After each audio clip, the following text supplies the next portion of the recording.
Bonjour et bienvenue dans Relire, le moment de la semaine où je prends un livre aimé jadis et où je le réouvre pour faire une petite lecture. Aujourd'hui, je reviens au Rivage des Syrtes de Julien Gracq avec un chapitre qui est tout à fait hors saison par rapport au moment où je suis en train de lire, puisque nous sommes en mois de juillet, il fait extrêmement chaud d'ailleurs. J'avoue être un peu inquiet de savoir si je vais réussir à aller jusqu'au bout de ce chapitre qui est long. Mais on va essayer de s'y lancer et puis advienne que pourra. Et il s'appelle en plus Noël, ce chapitre. Alors peut-être qu'il va nous rafraîchir un peu et on va y aller d'emblée. Noël. J'allais maintenant souvent à Maremma. Je profitais des allées et venues de la voiture que le remue-ménage des travaux de la forteresse appelait sans cesse à la ville. Je quittais l'amirauté après le déjeuner, impatient maintenant de la brève route. Quand nous arrivions aux premières maisons de Maremma, je remarquai que la seule vue pourtant familière du fanion de l'amirauté battant à l'aile de la voiture attroupait aussitôt autour de nous quelques curieux, et que les regards des passants au long de notre route se haussaient une seconde plus brillants. Je sentais que le seul passage de la voiture était une nouvelle, dont leur journée s'éclairait. Le mot « nouvelle » est en italique, c'est une pratique assez fréquente dans ce livre-là, pour donner du poids à certains mots. Une nouvelle, voilà, il se passe quelque chose. Était une nouvelle dont leur journée s'éclairait, et que notre présence était en train. Non, notre présence, je suis en train de sauter des lignes. Notre présence, un signe, une confirmation que quelque chose était en train. Je voyais même parfois s'ébaucher sur mon passage le geste rituel du bras levé pour le salut qu'on réserve d'habitude à Orsena pour les circonstances solennelles, comme si chacun eût cherché à se serrer instinctivement contre celui qui paraissait toucher le plus près au secret. Là, il n'y a pas d'italique, mais il y aurait pu en avoir un italique. Ce mot secret est essentiel dans ce livre-là, au secret. Et je savais qu'un bruit aussitôt courait de rue en rue. La voiture de l'amirauté est encore là. Il fallait, pour sortir, écarter les badauds comme des mouches, et des regards se collaient encore à mon dos longtemps, avide, comme une bouche qui cherche l'air. Ce n'était pas le seul changement qu'on remarquait à Maremma. Quand je passais chez Belzenza, aux nouvelles, dans le bureau lépreux à l'odeur assoiffante de papier surchauffé, où il travaillait au milieu d'un des quartiers pauvres, je le trouvais chaque fois plus soucieux. Il me tendait les rapports sans mot dire, le sourcil encore froncé de sa lecture, la cigarette collée au coin de la bouche en rejetant la tête en arrière et en m'inspectant rapidement de ses yeux mi-clos. La courbe ascendante de la fièvre qui minait la ville s'inscrivait impitoyable sur ses registres tachés de doigts sales. Et, à en juger par les douteux indices qui s'empilaient sous mes yeux, comme des papiers gras sous la pique d'un balayeur, on eût dit que cette fièvre, maintenant, suppurait. Les statistiques de police portaient de jour en jour le témoignage d'un relâchement bizarre de la moralité, et tout particulièrement les cas d'exhibitionnisme et de provocation à la débauche, souvent difficiles à déceler pour la police, tellement ils paraissent bénéficier de la part des témoins d'une complicité tacite, paraissaient se multiplier. Belzenza partait parfois d'un rire m'occupait d'hommes blasés en me soumettant quelques détails piquants. Mais il y avait là pour moi plus un signe clinique qu'une maladie. Et ce que j'avais entrevu au palais Aldobrandi me laissait à penser. La police donnait à ces affaires une publicité soigneuse. Mais il y a un secret. Ces affaires-là sont peut-être secondaires. Et là, on a un petit tiret, quelqu'un parle. Cela les empêche de penser à autre chose, me confiait Belzenza, en clignant un œil amusé. La police le sait de tout temps et je ne serais pas étonné que mes sbires aient quelquefois la main là-dedans. Mais il était clair que Maremma ne cessait pas pour autant de penser à autre chose. La gaieté de Belzenza tombait quand on lui amenait, et c'était souvent, une cartomancienne aux prédictions apocalyptiques ou de ces missionnés chevelus, c'était le nom que leur donnait le peuple, à l'œil fuyant et à la tournure subalterne qui prophétisait maintenant sur les quais à la tombée de la nuit et attroupait le menu peuple des bateliers. On voit tout d'un coup cette ambiance presque d'avant l'apocalypse, d'annonce de quelque chose d'extraordinaire qui va se passer. Tout le livre, on en est à peu près à la moitié du livre ici, et dans cette atmosphère-là, il va se passer quelque chose. Mais redonnons la parole à Belzenza. Ceux-là, ce sont des oiseaux de mauvais augure. Il y a quelque chose, ou quelqu'un, derrière. Si je tenais celui qui les paye, murmurait Belzenza entre ses dents serrées, avec un sifflement de colère et d'impuissance. Leur attitude était infailliblement la même et se caractérisait par un respect exagéré et qui ne paraissait pas fin, des insignes et des représentants du pouvoir. Lorsqu'on les poussait dans le bureau de police, ils saluaient chacun à la ronde avec une sorte d'emphase cérémoniale et exaltée, selon le degré exact de considération que méritait sa fonction ou son grade, puis s'adossaient au mur et se tenaient coi, les yeux fixés à terre. Après quoi, il n'était plus question d'en rien tirer. Belzenza avait beau les rudoyer, les menacer des verges, ils ne sortaient plus de leur mutisme que pour prononcer sans conviction quelques bribes de phrases toutes faites qui constituaient comme le leitmotiv inepte de leurs prédications grossières et tendaient toutes à assigner au Farguestan un rôle vaguement apocalyptique. Voilà, le Farguestan, on retrouve ce pays, l'ennemi, le Farguestan dont on ne sait rien. Il est juste de l'autre côté, de l'autre rive, sur l'autre rive. Un rôle vaguement apocalyptique, une bizarre mission de providence à rebours. Les temps sont venus. Nous sommes tous promis à là-bas, et là-bas, une majuscule ici, là-bas. C'est évidemment le Farguestan, mais on ne dit pas le nom. Les paroles sont dites. Ils nous ont compté du premier jusqu'au dernier. Ça, c'est les paroles de ces prophètes de malheur. Leur voix psalmodiante et aiguë du grand air et des places vides détonnaient soudain de façon si dépaysante dans l'indifférence sceptique de ces murs nus qu'ils s'arrêtaient presque aussitôt d'eux-mêmes et se rencognaient la tête dans les épaules comme des oiseaux de nuit, des oiseaux de mauvais augure.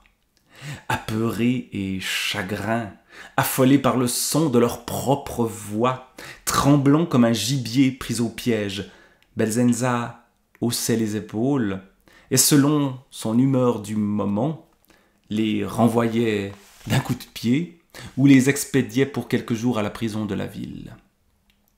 On les fouillait avant de partir, mais chose étrange, et qui semblait apporter un démenti à Belzenza, on ne trouvait presque jamais d'or dans leurs poches. De tels interrogatoires me mettaient mal à l'aise. Ces bouches noires, béantes, laissaient je ne sais quelle impression sinistre. L'abandon, le relâchement de ces lippes tremblantes et presque obscènes me frappait surtout, comme si les défenses dernières de la vie eussent fléchi en elles. Comme si quelque chose, et nouveau l'italique, et ce mot chose évidemment extrêmement flou, et c'est seulement le mot chose qui est en italique et pas quelque chose. Quelque chose, mais une chose, on pourrait la toucher, c'est quelque chose. Quelque chose eût profité insidieusement pour prendre la parole d'une débâcle profonde de l'homme. Là, tout d'un coup, on entre presque dans du fantastique. Cette chose, on ne sait pas trop ce que c'est qui est là. Le Horla de Maupassant, par exemple. Cette voix naufragée qui semblait venir de plus bas qu'une autre, qui saisissait à la nuque et qui faisait passer une brusque onde de silence parmi les policiers attablés, était panique.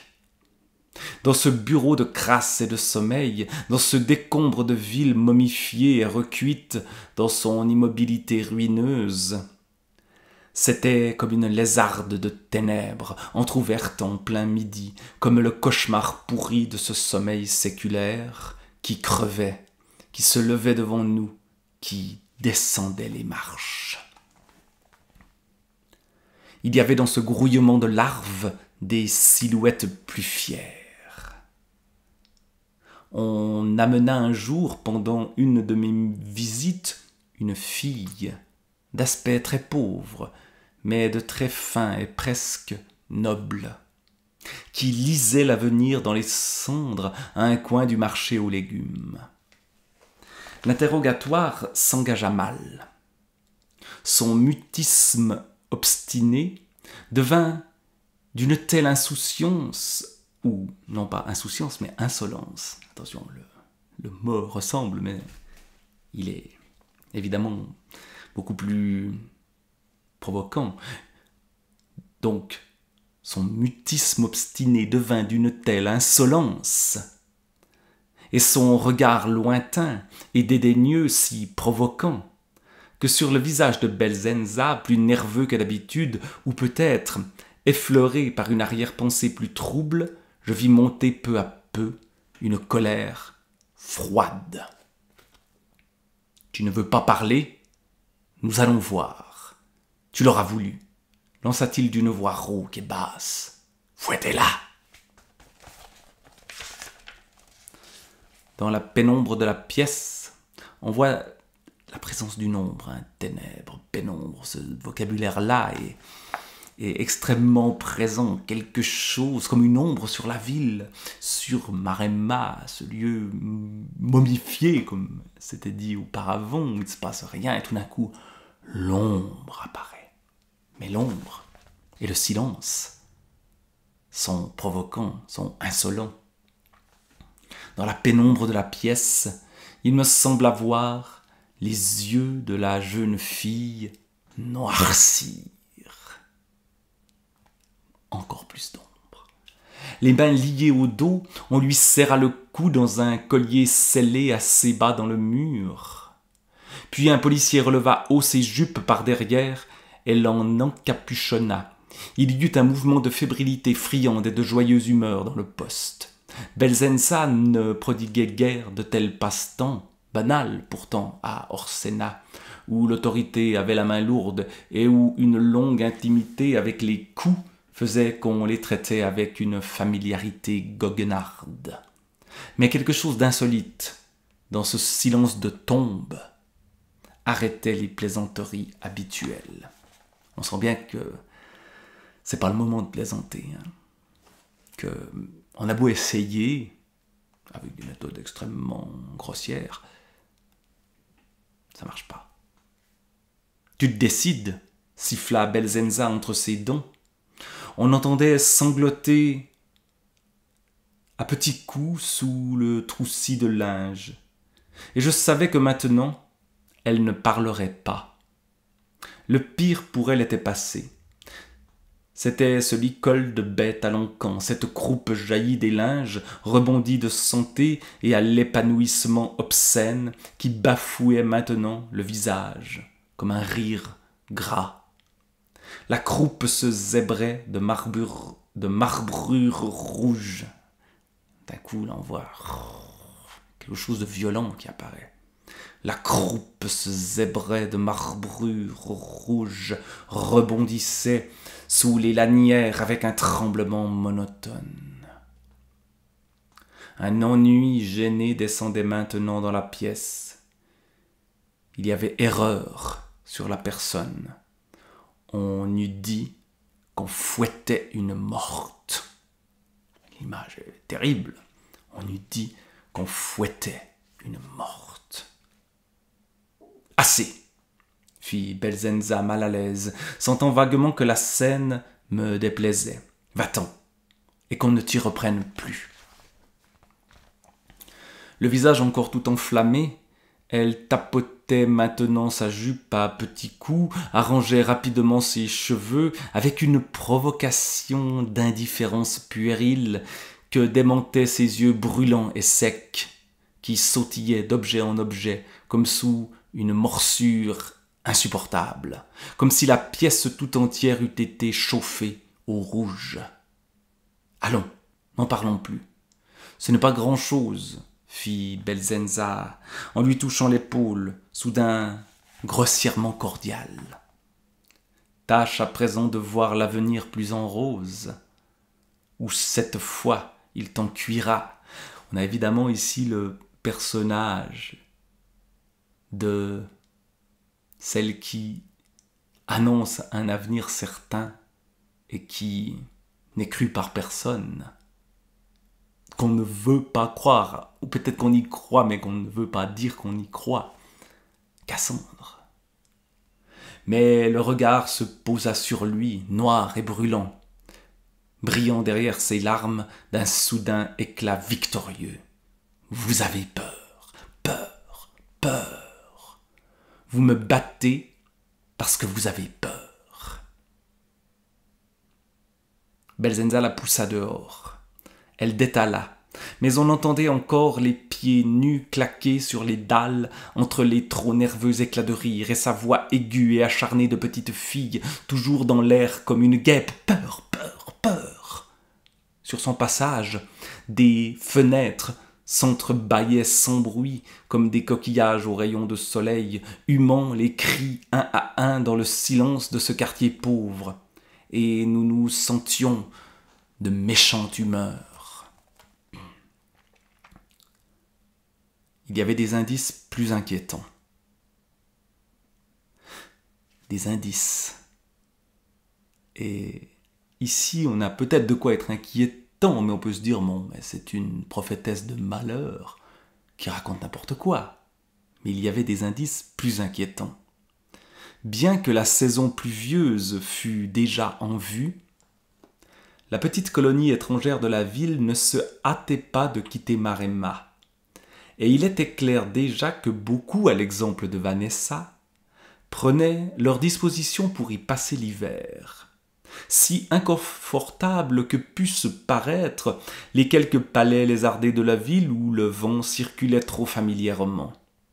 Déjà, ce surcroît de population inattendue prélevait largement sur les maigres ressources de la contrée et faisait présager des difficultés d'approvisionnement qui préoccupaient Belzenza et la menaient à s'interroger avec une humeur plus sombre sur les motifs qui pouvaient retenir ces errants désœuvrés jusqu'au cœur même de l'hivernage. De leurs occupations et de leurs projets, ces espions n'arrivaient pas à savoir grand-chose. Il était délicat pour la police de s'intéresser de trop près aux allées et venues de gens dont les noms étaient le bruit même d'Orsena, et dont les noms étaient le bruit même d'Orsena et l'influence à la seigneurie trop certaine. Il n'arrivait d'ailleurs que trop d'occasions de se rencontrer de la manière la moins suspecte au milieu de la vie de fête où brillait seulement d'un éclat plus provoquant, à nouveau la provocation, déjà le regard provoquant auparavant, et ici brillait seulement d'un éclat plus provoquant les soirées du palais Aldobrandi, chez la fameuse Vanessa. Et devant cette énigme que ou qui prenait plaisir à s'offrir en pleine lumière, Belzenza se sentait irrésolu et bafoué. Donc les autorités, Belzenza représente les autorités ici. Finalement, elle ne maîtrise pas grand-chose. Comprenez-moi bien, me dit-il un jour en me parlant d'une de ces soirées, avec ce regard mi-clos qu'il avait dans ses moments de perplexité, et qui glissait chichement par la fente des paupières comme une pièce de monnaie. Il y avait là hier soir le comte Ferzone, la femme du sénateur Monti et le secrétaire du conseil des présides. Si on conspire là-dedans, alors c'est Orsena qui conspire contre elle-même. Je commence à me demander pour qui au juste la police travaille. Atmosphère de complot ici qui apparaît. Qui me dit que ces gens ne seront pas les premiers à lire mes rapports? Son regard embusqué cherchait le mien avec insistance. Je savais que mon intimité avec Vanessa avait mis entre nous une gêne. On eût dit que cet œil rusé amorçait un ralliement possible, faisait à travers moi comme une ouverture de paix. Il y avait dans ses épaules lourdes une lassitude, un affaissement. Ce qui m'inquiète, continua-t-il, c'est qu'Orsena ne dit rien. Au surplus, ce que nous faisons ici ne sert pas à grand-chose. Cela ne m'amuse pas de faire fouetter des petites filles. Et d'ailleurs, il eut un geste désabusé et tourna les yeux vers la fenêtre. Peut-être que ce qu'il dit est vrai, que ça finira mal. On voit que le doute s'installe. Il se fit un silence dans la pièce. Un pas traînant longeait le canal perdu dans l'après-midi endormi. Il me semblait que quelque chose, là on n'a plus l'italique à quelque chose cédait doucement sous mon poids, comme du sable mouvant, et machinalement je fis un pas vers la porte. Belzenza sursauta légèrement, en homme qui se réveille. « Vous allez au palais, puisque la princesse est rentrée de voyage. Heureux homme, je n'y vais pas autant que je le voudrais. » Il me regarda d'un air fin et reprit d'une voix sérieuse. « Je crains parfois qu'on ne m'y invite que pour me rendre moins scabreuse, ma présence en service commandé. Assurez la princesse qu'elle n'aura jamais d'ennui de mon côté. » Ainsi, le malaise gagnait du terrain. Et jour après jour, on pouvait voir céder de façon inattendue quelques nouvelles défenses. Comme une troupe qui s'avance cachée sous un brouillard, une désorientation subtile de l'adversaire préparait et précipitait sa marche. Quand je songeais à l'instruction que j'avais reçue d'Orsena et aux échos complaisants qui me revenaient de là-bas, au bruit qui enfiévrait la ville, il me semblait parfois qu'Orsena se lassait de sa santé endormie, toujours ce sommeil, mais un sommeil qui n'est pas fait pour durer, le réveil risque d'être brutal, se lassait de sa santé endormie, et sans oser se l'avouer, eût attendu avidement de se sentir vivre. Et là encore, on met l'accent, on met les italiques sur ce vivre, quelque chose de mort, de momifié auparavant, où on fouette les morts. Demande à se réveiller, on ne peut pas fouetter des morts. La guerre qui arrive, c'est une guerre de vivants. Du moins, il y a ce sentiment d'une guerre imminente ou de quelque chose qui pourrait être de l'ordre de la guerre. Se sentir vivre et s'éveiller tout entière dans l'angoisse sourde qui gagnait maintenant ses profondeurs. Évidemment, cette Orsena, moi, elle me fait énormément penser à une autre ville de fiction dans un livre que j'ai lu récemment, un peu en parallèle de celui-ci. Et j'ai déjà fait des liens et de plus en plus, j'ai l'impression qu'il y a vraiment une parenté. C'est l'œuvre de Jacques Abeille, et en particulier Le Veilleur du Jour et la ville de Térèbres, où aussi des barbares s'apprêtent à attaquer. Mais revenons à Orsena et à Maremma et au rivage des Syrtes et à Julien Gracq.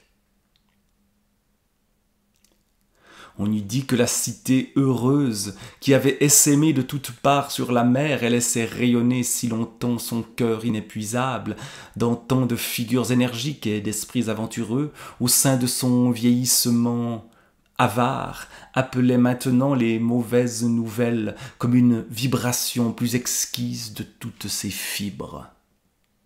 Je quittais Belzenza et je m'enfonçais dans le dédale des rues pauvres du quartier des pêcheurs pour gagner le quai où m'attendait la barque.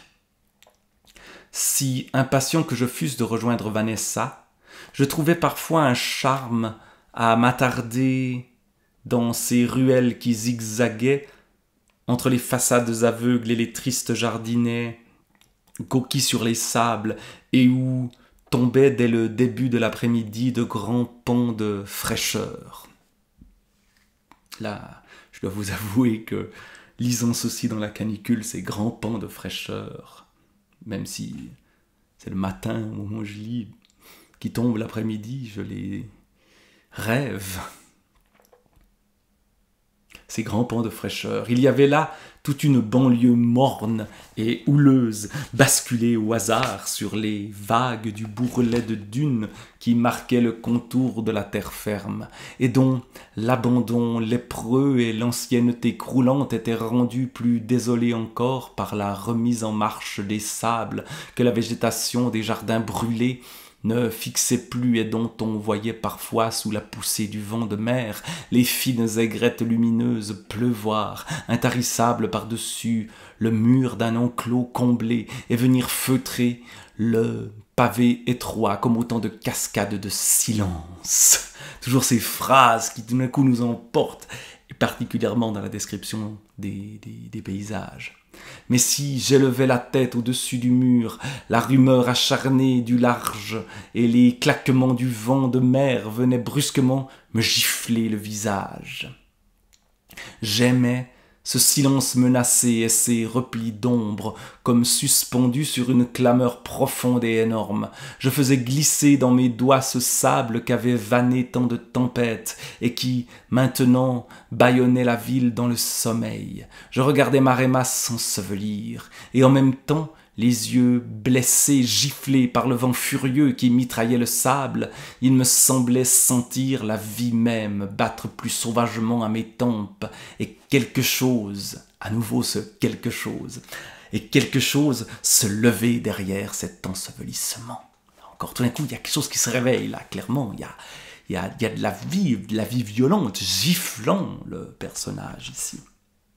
Parfois, au détour d'une rue, une cruche ou un panier de poissons en équilibre sur la tête apparaissait une femme de pêcheur sous les éternels voiles noirs qui font des groupes à Maremma autant de cortèges de deuil et dont on ramène un pan sur la bouche pour se protéger de la grêle du sable.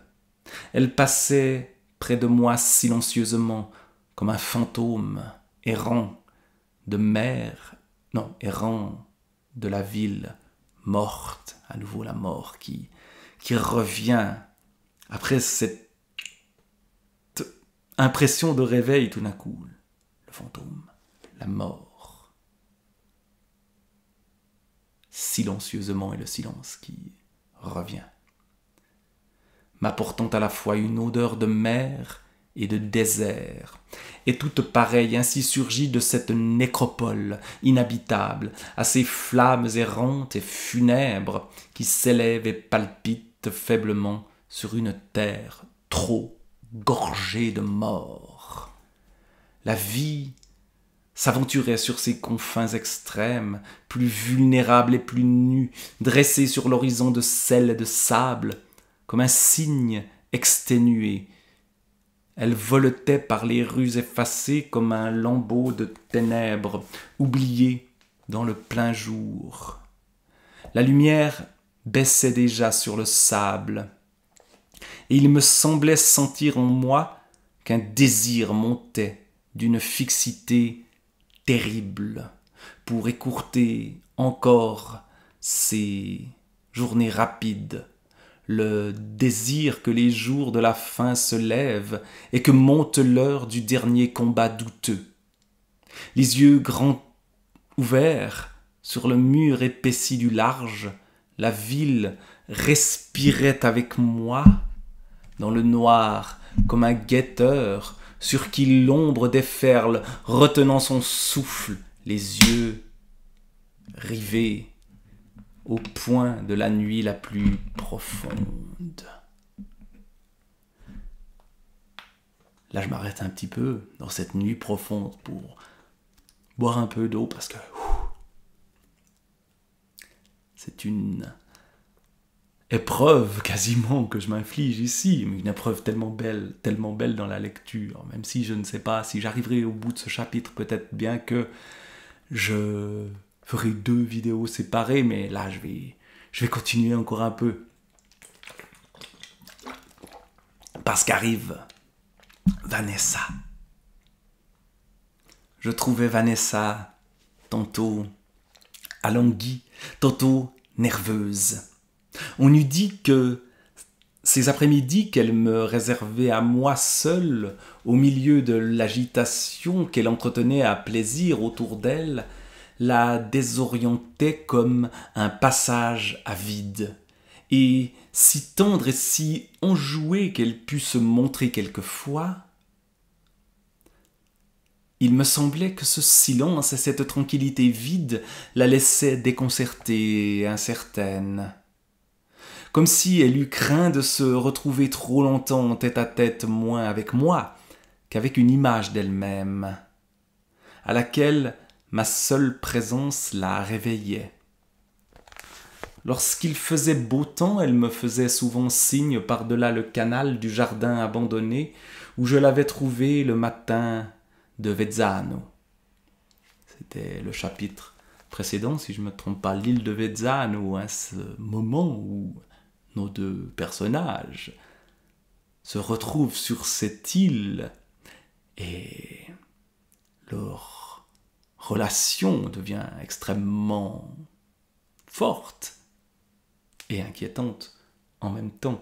Les jours gris que la saison maintenant multipliait, elle m'attendait dans le salon vide qui m'intimidait toujours. Une fraîcheur montait de l'eau calme et baignait le palais silencieux. Par la grande porte ouverte sur le canal venait par intervalles un bruit tranquille d'aviron plongeant dans l'eau morte. J'étais sûr, à cette heure, de ne trouver personne que Vanessa, et je m'attardais parfois un instant sous ces voûtes froides que mon pas sur les dalles faisait résonner durement. Il me semblait que j'éveillais un château de sommeil. Par les baies qui donnaient sur la cour intérieure, les feuillages immobiles du jardin d'hiver paraissaient pris dans un cristal transparent. Des siècles accumulés avaient ici usé les angles l'un après l'autre, tamisé les lumières, feutré toute chose d'une poussière impalpable, qui jusqu'à... ou non pas, il n'y a pas de qui ici, feutrer toute chose d'une poussière impalpable jusqu'à la mise en place de ce chef-d'œuvre de quiétude et de sommeil. On a toute cette atmosphère ensommeignée, et le réveil qui se rapproche. On pense presque à Proust et au début de la recherche, ce moment entre deux, alors, le moment de l'endormissement et le moment du réveil, un peu quelque part, là au milieu. Ça n'est pas le matin, c'est l'après-midi que se déroulent ces scènes-là. Et on n'est pas loin du réveil, ou pas loin d'un endormissement encore plus profond, de la mort qui rôde aussi, on l'a vu auparavant. Et nulle part, peut-être mieux que dans cette demeure séculaire, ne transparaissait le profond génie neutralisateur de la ville, qui déchargeait les choses de tout pouvoir de suggestion trop vive et réussissait à la longue à donner au décor même de la vie quotidienne la vertu doucement balsamique et l'insignifiance profonde d'un paysage. On avait vu aussi dans les chapitres précédents l'importance de ce mot profond, profondeur.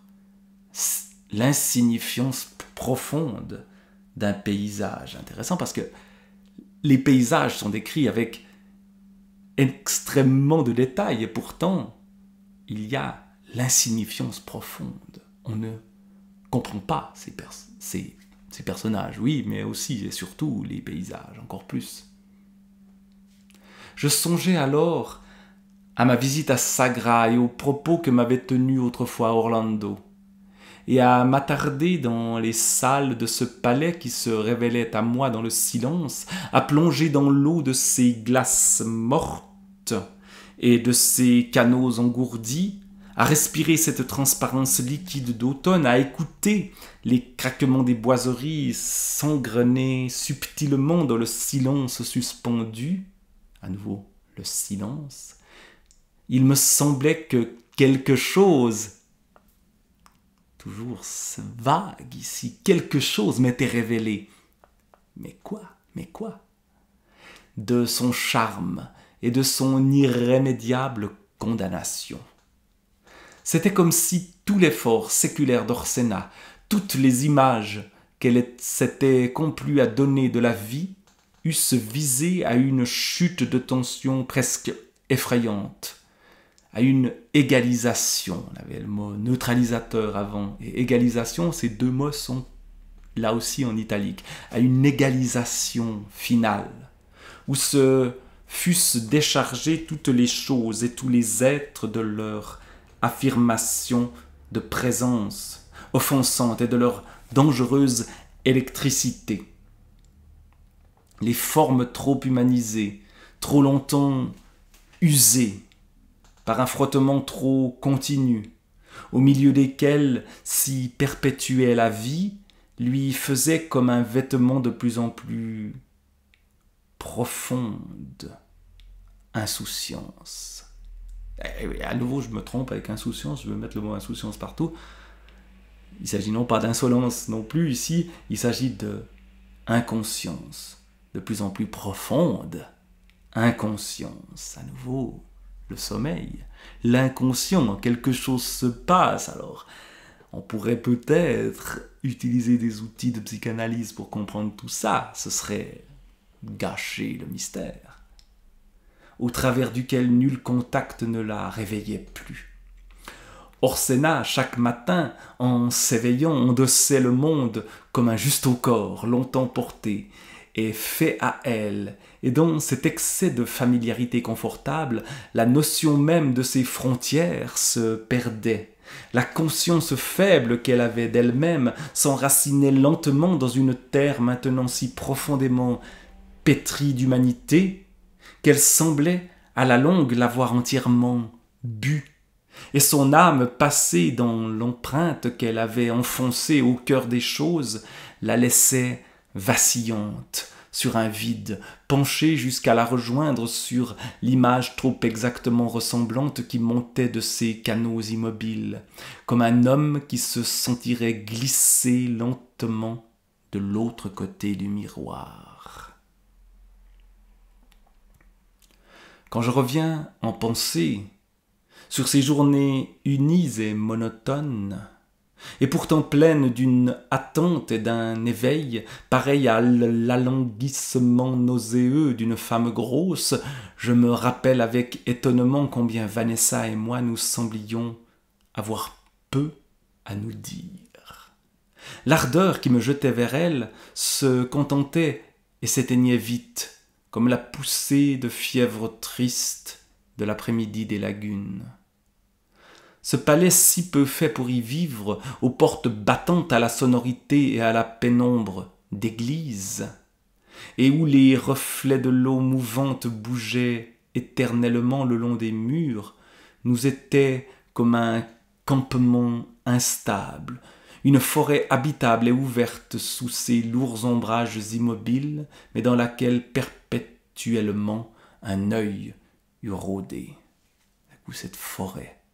Et là, évidemment, dans l'œuvre de Julien Gracq, il y a une autre attente qu'on a à l'esprit, qui est ce balcon en forêt qui nous raconte la drôle de guerre, l'attente du moment où, dans les forêts des Ardennes, les Allemands arriveront. Et évidemment, on peut voir des parallèles entre ces deux livres et transcrit dans un monde plus imaginaire des faits bien réels et plus récents. Mais nous ne sommes pas dans un balcon en forêt, nous sommes dans le rivage des Syrtes, même s'il y a tout d'un coup la forêt qui apparaît. Je ne me sentais jamais tout à fait seul avec Vanessa. Au contraire, couché contre elle, il me semblait parfois, de mes doigts pendants au bord du lit, dans ma fatigue défaite, sentir glisser avec nous l'épanchement ininterrompu d'un courant rapide. Elle m'emportait comme Avezzano. Elle mettait doucement en mouvement sur les eaux mortes ce palais lourd. Ces après-midi de tendresse rapide et fiévreuse passaient comme emportés au fil d'un fleuve plus silencieux et plus égal de ce qu'on perçoit déjà dans le lointain, l'écroulement empanaché et final d'une cataracte. Parfois, à mon côté, je la regardais, s'endormir, décoller, insensiblement de moi, comme d'une berge et d'une respiration plus ample soudain, prenant le large et comme roulée par un flot de fatigue heureuse. À ces instants, elle n'était jamais nue, mais toujours séparée de moi, ramenait le drap d'un geste frileux et rapide jusqu'à son cou. Son épaule qui soulevait le drap, toute ruisselante de sa chevelure de noyer, semblait écarter d'elle l'imminence d'une masse énorme. La longue étendue solennelle du lit l'enfouissait, glissait avec elle de toute sa nappe silencieuse. Dressé sur un coude à côté d'elle, il me semblait que je regardais émerger de vague en vague, entre deux eaux, la dérive de cette tête alourdie, de plus en plus perdue et lointaine. C'est intéressant ce moment de métaphore filée où l'endormissement et la noyade se confondent, où le lit et la mer deviennent identiques.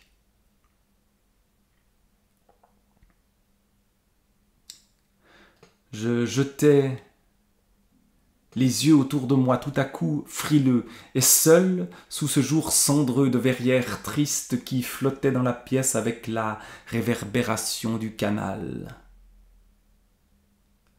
Il me semblait que le flux qui me portait venait de se retirer à sa laisse la plus basse et que la pièce se vidait lentement par le trou noir de ce sommeil hanté de mauvais songes.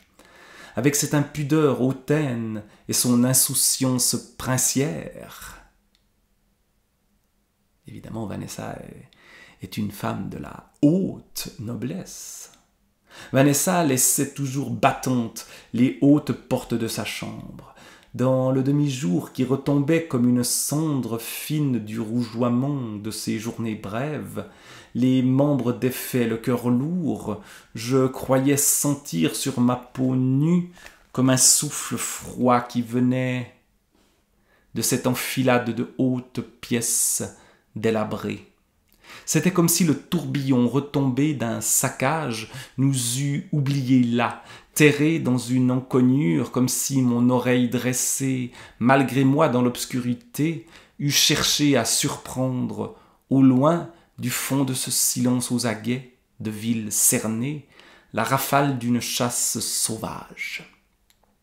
Un malaise me dressait tout debout au milieu de la chambre.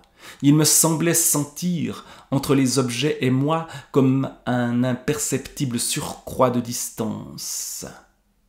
Et le mouvement de retrait léger d'une hostilité murée et chagrine, je tâtonnais vers un appui familier qui manquait soudain à mon équilibre, comme un vide se creuse devant nous au milieu d'amis qui savent déjà une mauvaise nouvelle. Ma main serrait, malgré elle, l'épaule de Vanessa. Elle s'éveillait toute lourde. Sur son visage renversé, je voyais flotter au-dessous de moi ses yeux d'un gris plus pâle, comme tapis au fond d'une curiosité sombre. Et endormi, ses yeux m'engluaient, me halaient comme un plongeur vers leur reflet visqueux d'eau profonde. Ses bras se dépliaient, se nouaient à moi en tâtonnant dans le noir. Je sombrais avec elle dans l'eau plombée d'un étang triste. Une pierre au cou, quasiment une forme de mort qui réapparaît.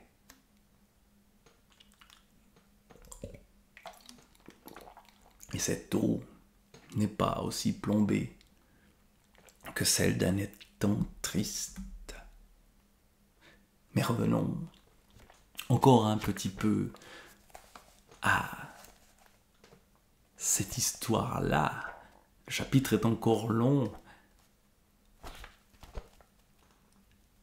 Et sans doute, y aura-t-il 2 vidéos. Là, je sens de plus en plus que ce sera nécessaire, mais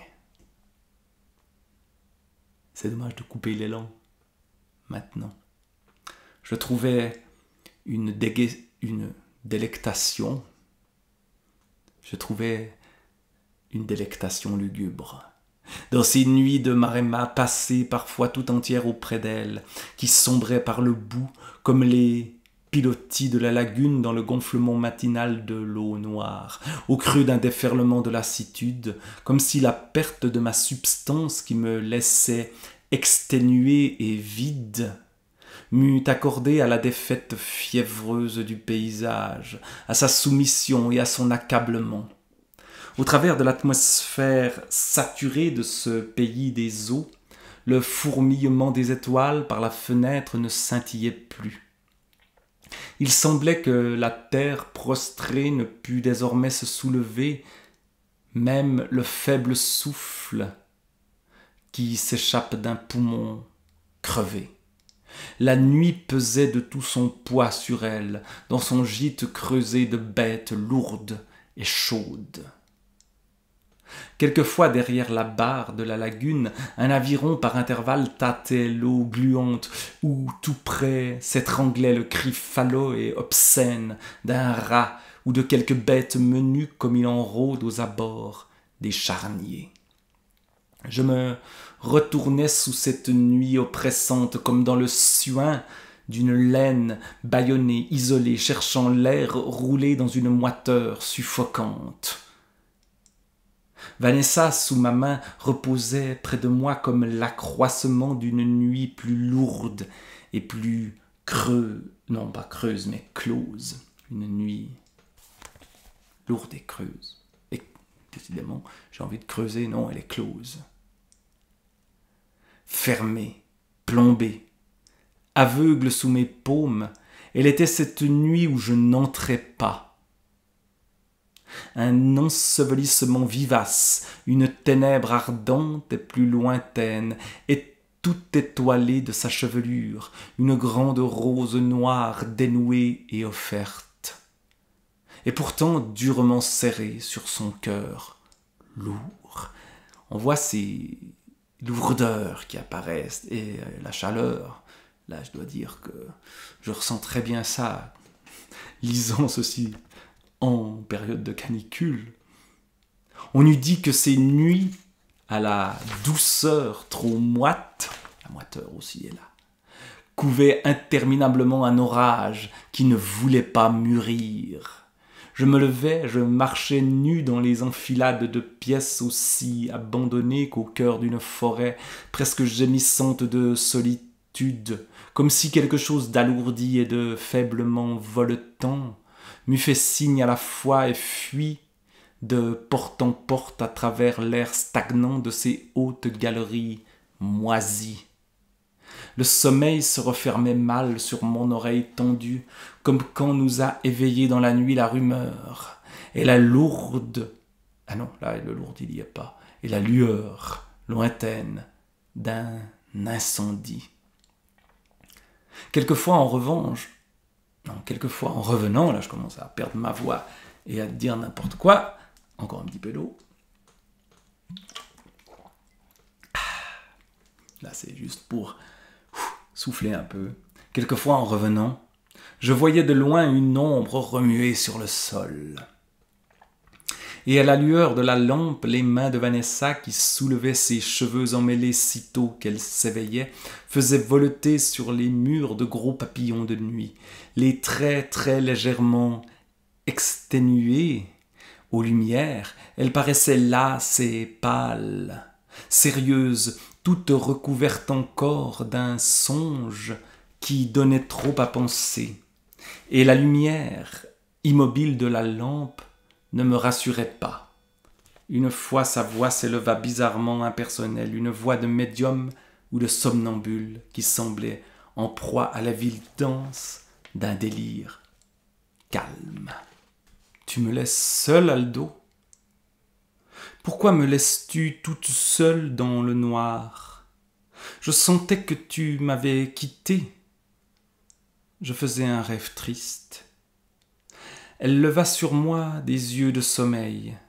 « Il n'y a pas de fantôme dans le palais, tu sais. Viens, ne me laisse pas seule. » Je caressais le front et la douce naissance des cheveux, tout amolli de tendresse par cette voix d'enfance. « Est-ce que tu as peur, Vanessa ? Peur la nuit au cœur de ta forteresse ? Et quelle forteresse, grand Dieu ! Des panoplies jusque dans notre chambre et les 14 Aldobrandi qui montent la garde en effigie. Les yeux fermés, elle tendait ses bras tièdes et la moue de sa bouche gonflée de toute petite fille. Et je l'embrassais avec emportement, comme on mord les bonnes joues d'une douce pomme offerte, mais le passage d'un seul souffle léger la rejetait sur le lit, claquant des dents toutes frissonnantes. « Ah, j'ai froid !» Elle prenait ma main nerveuse, sérieuse, son regard flottant par la galerie ouverte, comme sur un lointain de sous-bois. « Que c'est triste ici, Aldo. Pourquoi suis-je venu ici ? J'ai horreur de ces murs nus, toujours à regarder les vagues, les bancs de brouillard. » Sa voix était tout contre mon oreille. On est comme dans un port saccagé, les écluses rompues. On dirait qu'on dérive dans ces pièces trop grandes. On est comme dans un navire mal ancré. Mais c'est toi qui veux toutes ces portes ouvertes, Vanessa. Il me semble toujours un peu que nous sommes couchés dans la rue. Pauvre Aldo. Elle caressait mes cheveux d'une main distraite. Comme tu es gentil et sage. Quel enfant obéissant. Une vague d'ombre passa sur elle et son visage se détourna. Et quand même nous serions dans la rue, quand bien même tout le monde passerait ici, dans cette chambre, qu'importe, Aldo. Que veux-tu que cela fasse? Qui veux-tu qui nous voie? La voix s'élevait comme une confession étouffée et triste. À qui veux-tu qu'on ait affaire ici, vraiment? Quand je suis venu ici, j'étais à bout d'ennui excédé. J'étais dur et serré, je voulais me pétrir, me faire roi des durs entre mes mains comme une pierre qu'on jette à la figure des gens. Je voulais me heurter enfin à quelque chose, fracasser quelque chose comme on casse une vitre dans cet étouffement. Il y a eu ici, je t'en réponds, en fait de scandale et de provocation, des choses qui passaient la mesure, et non pas drôlement, Aldo, gravement, oui, gravement. Elle haussa les épaules, lasse. C'était comme une pierre qu'on jette dans la lagune. Il y avait une petite onde de curiosité lassée, puis l'eau lourde qui se referme. Ce n'était pas que je visais mal, mais il y a des bêtes qui digèrent jusqu'aux pierres qu'on leur jette, qui ne sont plus d'une digestion énorme, une poche, un estomac. Et moi aussi je me sentais digéré, inoffensif, tu comprends, assimilé. C'est terrible, cette égalité dans la mangeaille, cet écroulement en vrac comme du grain dans un estomac. Et s'il y a quelques grains de sable, ils n'en digèrent que mieux. On contribue. Elle secoua la tête avec désespoir. Et quand nous serions dans la rue, quand même, tu me prendrais dans la rue? Qu'est-ce que cela peut faire? Que veux-tu que cela fasse? Il y a des yeux ici qui se posent sur vous, Aldo. Mais tu comprends, cela ne va pas plus loin. Il n'y a pas de regard. Il y a des yeux, mais il n'y a pas de regard. Et moi, j'avais besoin de ce regard. Oh oui, regarder, être regardé. Mais de tous ces yeux. Mais pour de bon, être en présence. Je me penchais sur elle. J'écoutais s'échapper d'elle, incrédule, ce cri panique, ce fleuve véhément comme le sang répandu. Elle me paraissait soudain extraordinairement belle, d'une beauté de perdition. Pareille, sous sa chevelure lourde et dans sa dureté chaste et cuirassée, à ces anges cruels et funèbres qui secouent leur épée de feu sur une ville foudroyée.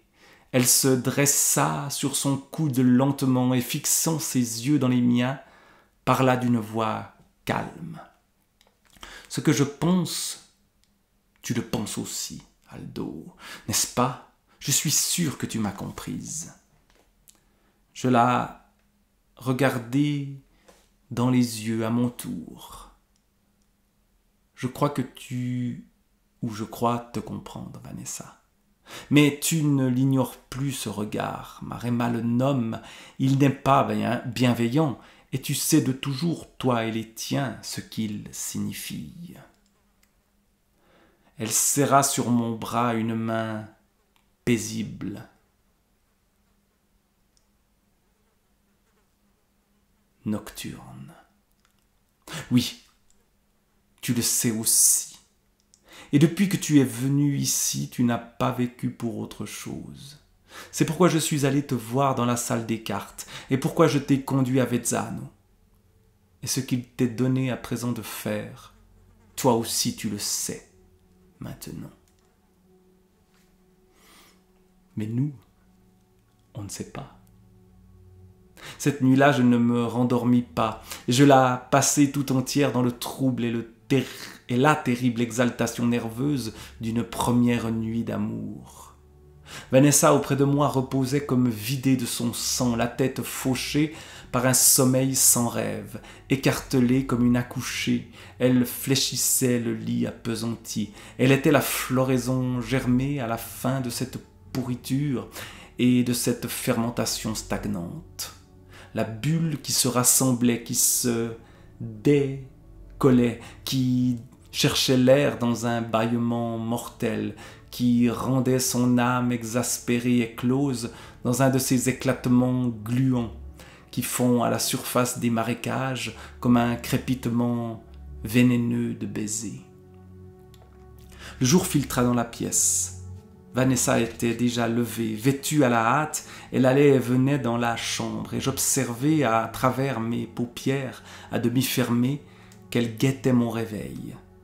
Dans son long peignoir gris et onduleux, elle avait le piétinement incertain et le volettement gauche d'un oiseau de passage, abrité dans une grotte qui cherche au réveil son sens et sa direction. Elle vint à moi, s'agenouilla au bord du lit d'un geste tendre, m'entoura de ses bras tout frais du vent de mer, et il me sembla que je prenais sur ses lèvres le goût du sel. Je vais te laisser seul pour quelques jours, Aldo. Tu sais qu'il faut que je retourne à Orsena. Déjà, Vanessa ?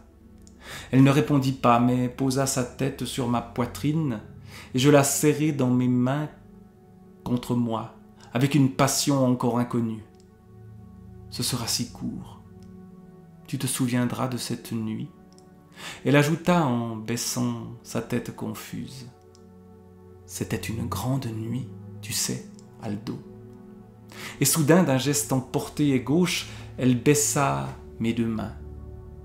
Comme tu as des mains fortes, Aldo, si puissantes, si fortes. Elle frottait contre elle sa joue à petits coups, doucement. Des mains qui tiennent la joie et la perdition, des mains où l'on voudrait se confier et se remettre, même si c'était pour tuer, pour détruire, même si c'était pour finir. Mais il n'est pas question de finir, Vanessa. Tu me rends si heureux. Est-ce que tu n'es pas heureuse ? Elle me regarda de ses grands yeux fixes. Oh si, mon chéri, si. Mais je voulais te dire, je suis brave et je n'ai pas peur de ce qu'elle m'apporte, même si c'était pour finir. Elle s'ébroua et éparpilla sa chevelure comme un mauvais nuage. Je plongeai mes mains dans son abri tiède, pelotonné de toute ma tendresse dans une fausse sécurité, et mon cœur alourdi sentait couler les minutes comme un écolier tapi qui grignote les secondes, qui recule encore l'arrachement glacial du réveil. Tu sais que j'emmène Marino à Orsena. Il m'a demandé une place dans la voiture. On s'occupe beaucoup de lui à la seigneurie, décidément, ajouta-t-elle d'une voix lourde de sous-entendu. De toute façon, tu vas être seul à l'amirauté pour quelques jours. Elle ajouta d'un ton bizarre et qui ne me parut ironique qu'à demi. Le maître après Dieu, Aldo, c'est bien ainsi que vous dites, n'est-ce pas ?